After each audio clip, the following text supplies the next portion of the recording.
Yes. Unfortunately, this is where my English will stop today. Okay. Words. I know some of them, but I can't say them here. Okay. Thank you for having me. It's the first time for me in Thessaloniki, but I have to say I fell in love with your sunny city. It was a great experience. Today, I'm going to invite you to zoom out from sunny Thessaloniki and to travel together through the e-commerce landscape worldwide and to see a bit what the main trends are internationally and the trends that you can also feel here on the Greek local market. And then you are going to come with me in a journey through your e-commerce marketing strategy. And we are going to continue from where Timios left us, from this brand versus performance in marketing strategy as a ratio. First of all, what we can all see is that e-commerce worldwide is growing, and the main factor that is contributing to this actually is the agility of software as a service solutions, platforms such as Shopify, such as WooCommerce, the easiness of integration with tools such as the recommendation engine Accurate, which you all know, or the courier companies and so on. So to speak plainly, it's now very, very easy to open a new online shop. It's easy and it's cheap. That's why the number of online shops worldwide is growing, and the number of sellers that are selling online is also growing. Generative AI is also helping all of this because you no longer need even a translator, for example, for your product descriptions. You have a lot of help coming from generative AI to produce photos for your products and so on. So it's very easy, and the number of online shops is growing. What is more, there are less and less excuses for people not to buy online. That's why in Greece we can see that the e-commerce share in total retail has been growing exponentially, and we now have around more than 20% e-commerce share in total retail. In more evolved markets, such as United Kingdom, for example, we even have 35% of the total retail shopping done online. So probably the potential for growth in Greece is also great in e-commerce. We now have options for people for delivery. They no longer need only to get the delivery door to door, but we also have options such as locker delivery. There are more and more options for payments, microfinancing, and buy now, pay later. What is, on the other hand, happening is that even though the options in terms of online shops are growing, the market is actually consolidating. And we can see this coming from the United States as a wave, and we can start feeling it locally.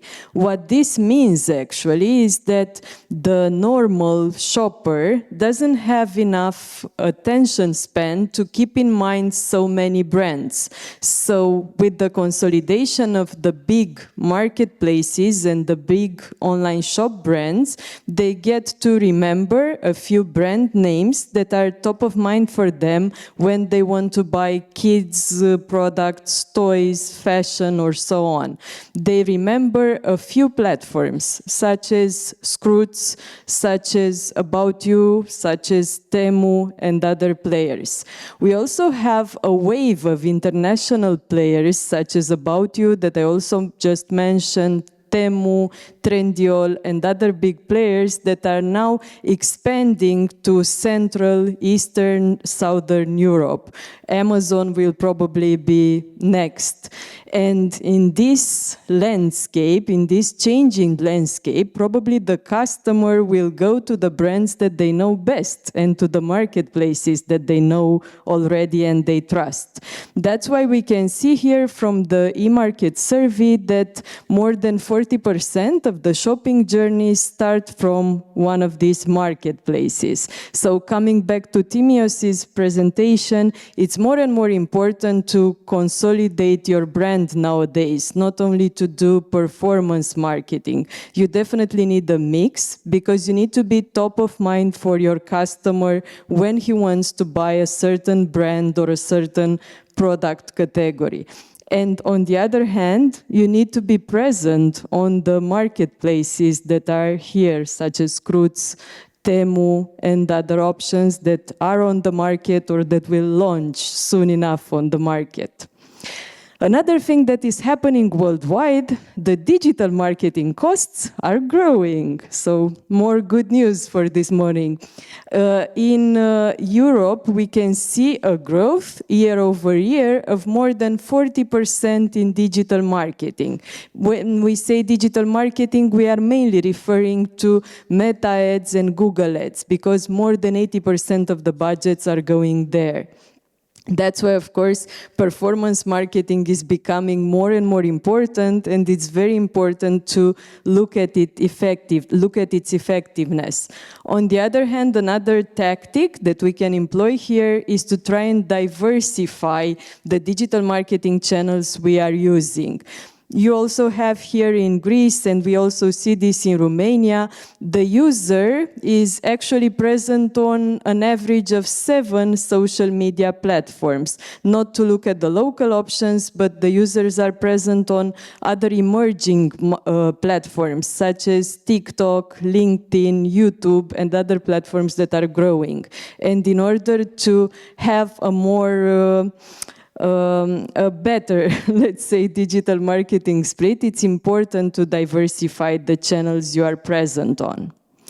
Another change that is happening nowadays is the fact that both Meta and Google are pushing this switch in digital marketing from granular campaigns where you had a lot of, you could control the reach and frequency very well, and the creatives as well. They are doing a shift nowadays to AI-driven advertising. This shift is pushed by them, but it is also embraced by the market. And what this means for digital advertising is that we have less control, but when we have data, we also have the possibility to hyper-personalize our ads and also make them more effective. However, in order to actually take advantage of the capabilities that AI offers you in Meta and Google, what you need is to have a very robust data collection method. You need to have analytics well set up. You need to have the tracking codes from Metapixel to other platforms very well set up, so that Meta and Google algorithms are fed with the right data, so that they know who your visitor is, so that they know when a visitor is the right one for you, when it is buying or performing the right actions you want them to perform. So data collection and analytics are now key topics, because without the data from them, you can't really feed the ads so that they give you results. And another important topic here is that both Meta, Google, and the other platforms need first-party data. So it's becoming more and more important for you to collect data from your customers, to get customers to subscribe to your newsletter, to give you as much information about them, and to upload all this data in Meta and Google so that the AI understands who your key buyer persona is. Another thing that is happening, and that can be good news, is that the creative world is also changing a lot.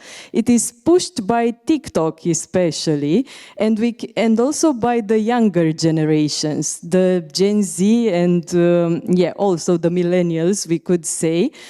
They have better engagement rates with user-generated content, with authentic content, real-time content. The trend that we can see now from TikTok and Instagram Reels, YouTube Shorts. We are interacting better nowadays with creatives that look natural, more than with creatives that are banner-like classical advertising. This is both good news and bad news. It is good news because because yes, there is going to be less and less effort put into the creative work, but we need to change also our mentality and to find new ways to get users to give us reviews, to get users to interact with our products and post this kind of content in social media. What we can notice in our agency is that the engagement rates and click-through rates when we use videos that are natural from the customers of the e-commerce websites or from the people that are interacting with products, the engagement rates and click-through rates are much higher and the performance of the campaigns are better. Another important shift, looking at these increasing digital marketing costs, the focus has switched from purely all-in customer acquisition to also putting more effort and more budget into customer loyalty. The importance of customer loyalty is definitely increasing because if the acquisition costs are higher, it doesn't really make sense to pay more times for one customer. So it becomes mandatory to think about new ways to increase their loyalty and to get them to stick stick with your community. So I think this community marketing is something that was nice to have until now, especially for e-commerce sellers.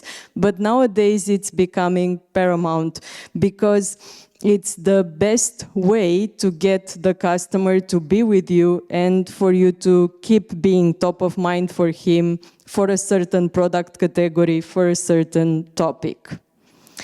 Another thing that we can see happening, and I mentioned such tools before, such as Accurate. I also mentioned the AI-driven Meta and Google Ads. Another thing that is happening is hyper-personalization. And I think especially for the marketers in the room, this is going to be a big shift. We can no longer plan our campaigns thinking that we have a certain buyer persona who is going to see a certain banner and get to a certain landing page that will look in a certain way. Because nowadays our ads are looking differently for each customer. Even though we have the same framework, each of our customer or each of our prospects sees a feed of products that are right for him. The landing pages are also changing because each one of us can see recommendations that are fit for him. And even the creatives, with being AI-driven, they also have a lot of personalization in them. So I think it's important now not to think in terms of controlling the campaign, but in terms of controlling the framework. It's more and more important than ever to think of who your main buyer persona profiles are, what they want to see, but you can't really control the exact product category. And I think we are all going to lose this control more and more with AI. But the good news is that probably the conversion rates are also going to continue to increase. Another thing that is changing, you still have in Greece and we can still in Europe overall that Google is still the top most visited website. However, AI is also on the rise. And internationally, we can see that Google and search engines in general are decreasing in terms of search market share. Last year, it was the first time when Google's market share decreased below 84%. So it was 83.54%. What happens actually were two phenomena.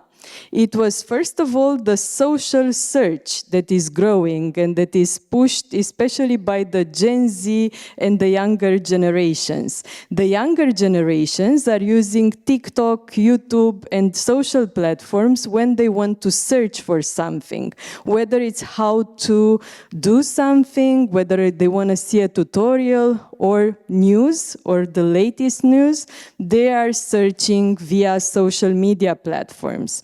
On the other hand, more and more of us are searching conversationally in generative AI engines, such as ChatGPT, Perplexity, and others. So Google's market domination is decreasing, and that's why they also launched in Europe AI mode, where you can actually interact with Gemini directly from the Google search engine.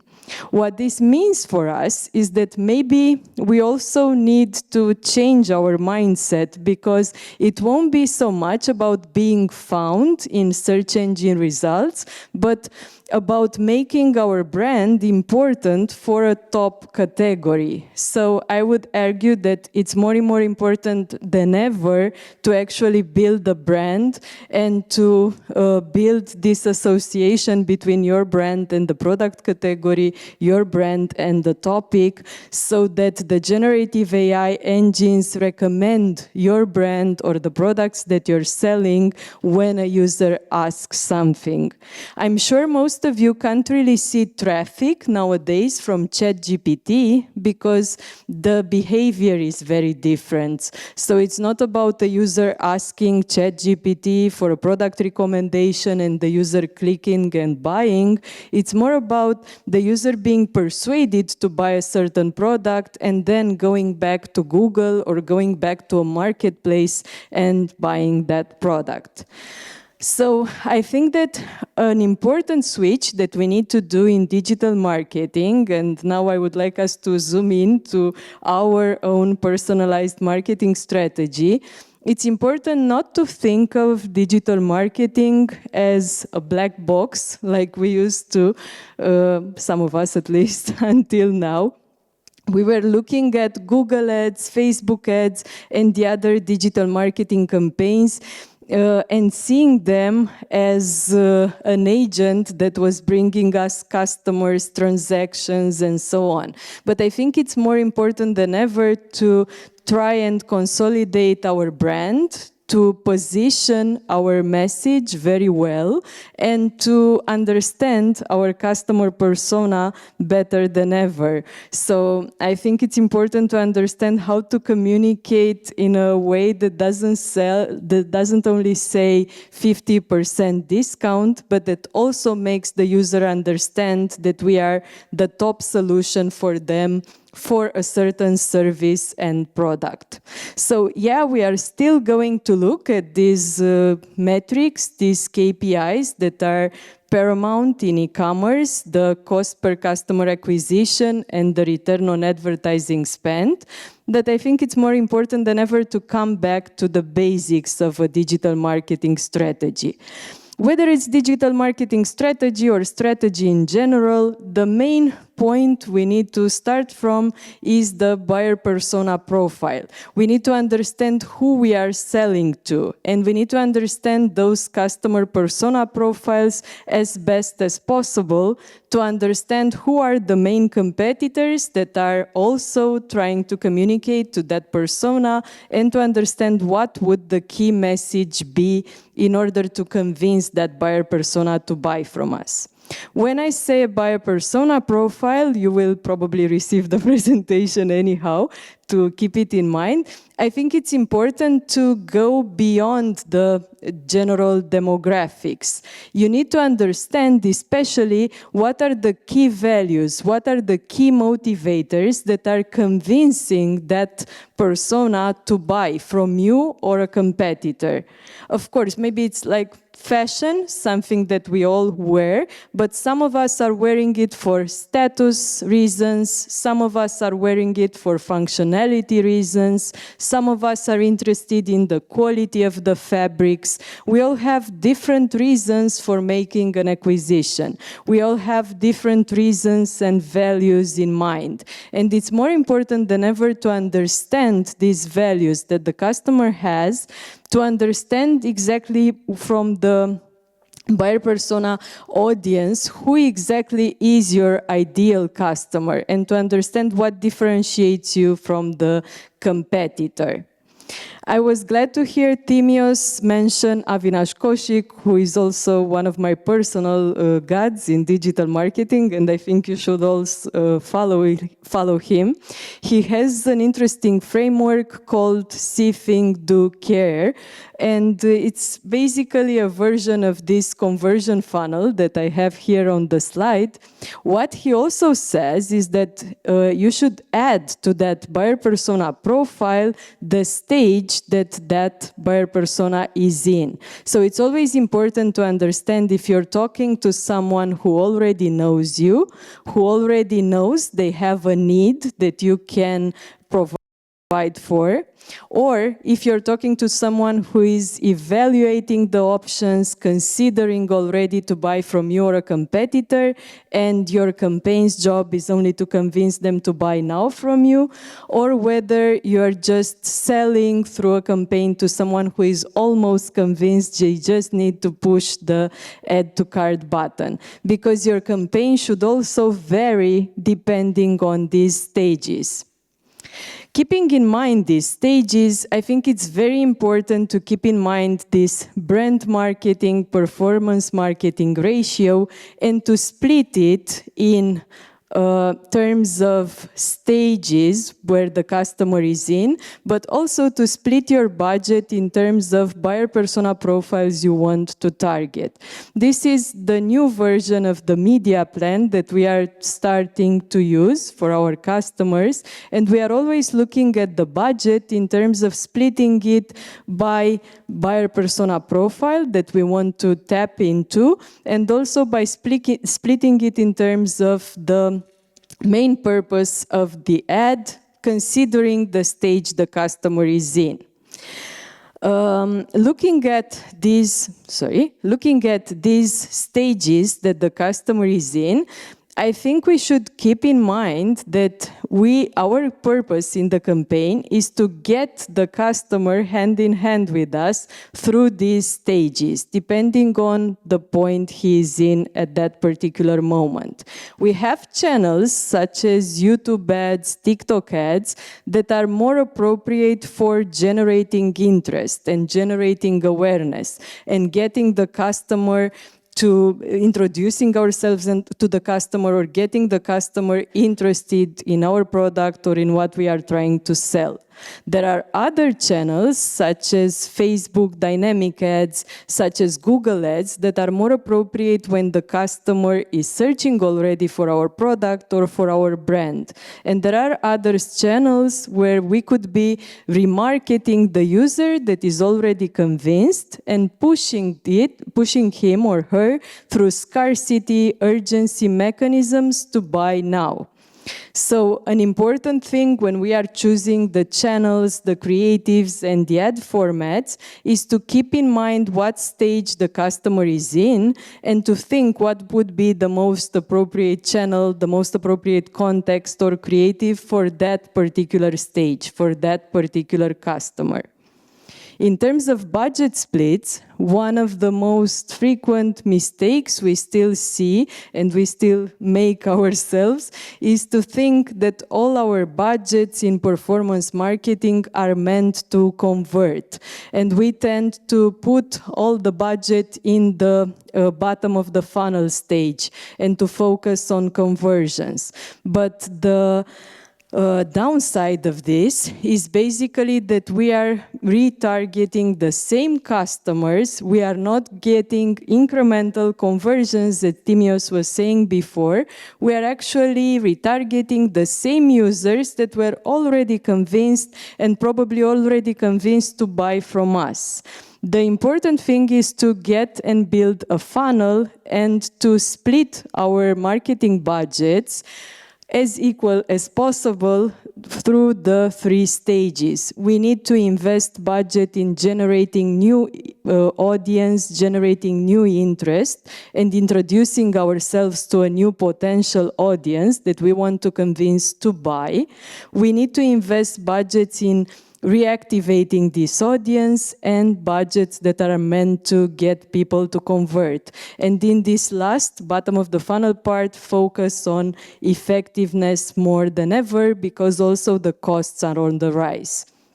But the important thing is to keep this mindset that we really need to focus the budget on all 3 stages in the funnel. We need to keep in mind that for each stage of the funnel, there will be different campaigns that will work. And I have here a few examples, but you will receive the presentation. It's not always about different channels for each stage, but it's definitely about different creatives. What we notice a lot is that in order to generate demand and new audience interest, the video format is the most appropriate because it actually tells a story. It gives you more space as a brand to hook the user, but then to also get them to see the benefits of your product. However, in order to convince the user to convert, other formats are better, such as Google ads, such as remarketing ads, feed-based ads. What we need to also keep in mind is that we need to measure different KPIs for each stage. This is also a frequent mistake that we see. We are doing brand awareness ads and then measuring the number of conversion or the return on ad spend. And this would honestly defeat the purpose. The purpose of an ad that wants to generate demand is basically to get new eyeballs on your brand. So that's why you should measure KPIs such as impressions, new visitors, view rate, click-through rate, or engagement rate. When you want to activate a user that already knows you, but you want to convince them to come back to you, you are interested especially in the click-through rate, and you are also interested in the duration of the visit, the number of page views that they are doing on your website. And last but not least, in the conversion stage, you are definitely interested in the cost of customer acquisition, cost per lead, return on ad spend, conversion rates, and so on. Last but not least, we need to keep in mind that we need to also adapt the creatives depending on the stage the customer is in. Whether we are addressing new audience, even if the ads will be hyper-personalized, as I was saying before, you need to at least keep a framework that is introducing you to a customer. So you're talking to someone who doesn't know you, so it's important to present the main benefits that you have as a brand or as a seller. If you're in the activation stage, you are more interested to focus on a certain product, a certain category you are highlighting. And when you are in the conversion phase, that's when we should talk about discounts, urgency, scarcity, limited offer, and so on. So that was me. You have there a QR code to my YouTube channel where I always come up with fresh new materials on digital marketing and strategy if you want to keep in touch. I hope my presentation inspired your strategy for the future.